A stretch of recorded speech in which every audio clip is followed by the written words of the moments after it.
Yo, what is going on guys, and welcome back to another video on the Tom vs Gaming YouTube channel. After playing through the Final Fantasy VII Remake, I've found myself diving back into my favourite Final Fantasy games just to get my nostalgia fix, specifically Final Fantasy VIII. Way back in 1999, FF8 had ginormous shoes to fill, releasing just 2 years after its predecessor, and it managed to become one of the best JRPGs on the PlayStation.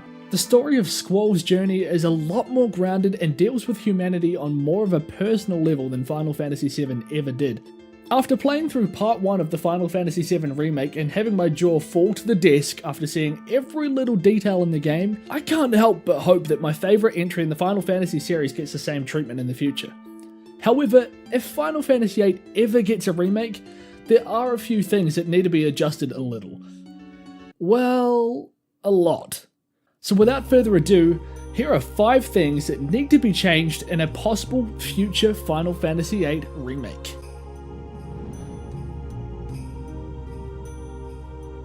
This isn't a problem that's unique to Final Fantasy VIII, as several Final Fantasy antagonists weren't given any motives other than wants to kill the party. The issue of Ultimecia having no character or explanation behind her motive stands out more as she is sandwiched between a group of awesome Final Fantasy villains that had a lot of character and became fan favourites as a result.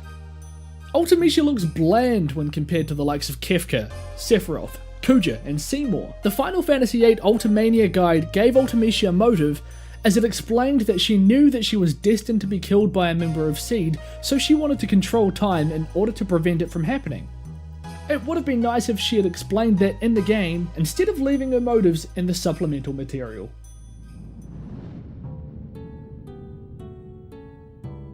One of the best scenes in the game happens when the lunar base blows up. Rinoa is drifting in outer space, running out of oxygen, and Squall heroically throws himself into nothingness to try and save her. In those moments, Squall knows that he has no hope of getting back to the escape pod. He has no way of making it back to Earth. All he knows is that he needs to get to Rinoa and activate her emergency life support. Such a defining moment for Squall's character, as Squall and Rinoa drift aimlessly, awaiting their inevitable fate. Oh look, a spaceship appears. I mean, what? The Ragnarok literally isn't talked about until after you find it, or at least very little.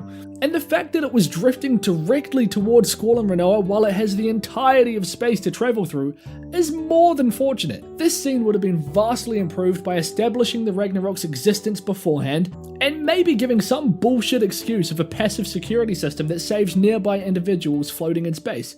Yeah, it's a crap excuse, but at least it's something.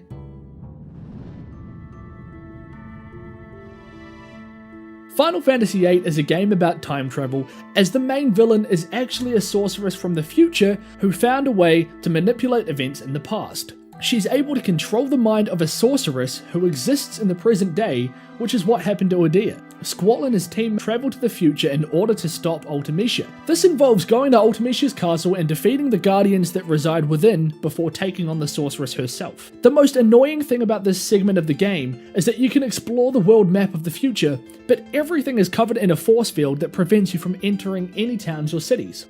Why did Square include a future world map and then do nothing with it? They should either give the player a chance to see a world destroyed by Ultimecia or restrict the in-game trip to the castle only. Can you imagine the possibility of travelling to new gardens, seeing new areas that were built over the years, a future world inhabited by Ultimecia, full of content available only at the point of no return? Now that I would pay for.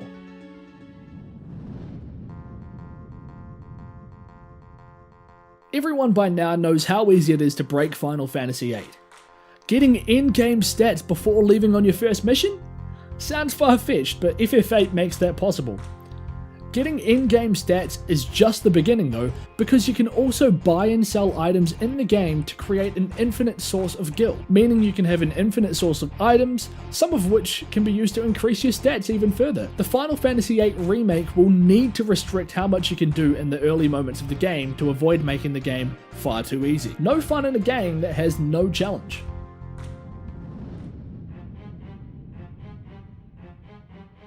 Final Fantasy games have several fun little minigames that switch the game into something completely different. Final Fantasy VII is notorious for these minigames, as it includes Moghouse, the Fort Condor battles, the submarine battle, snowboarding, chocobo racing, the list goes on. Can I just mention that the Monkhouse minigame is literally just feeding the Moogle the correct amount of food so he can get laid?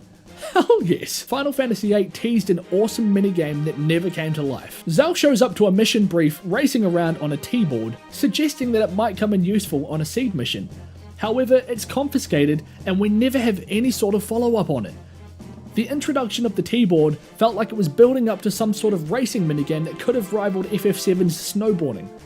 Why introduce such a great idea and then just forget about it? Give us a T-board minigame! So that's my small list of things that I think need to be changed in a Final Fantasy VIII Remake. Do you agree? Do you disagree? Do you have anything else to add? Come and join the discussions over on the Twitch channel where we play and discuss everything Final Fantasy. Thank you guys so much for watching. My name's been Tom, you guys have been awesome, and I will see you in the next Final Fantasy video. Peace.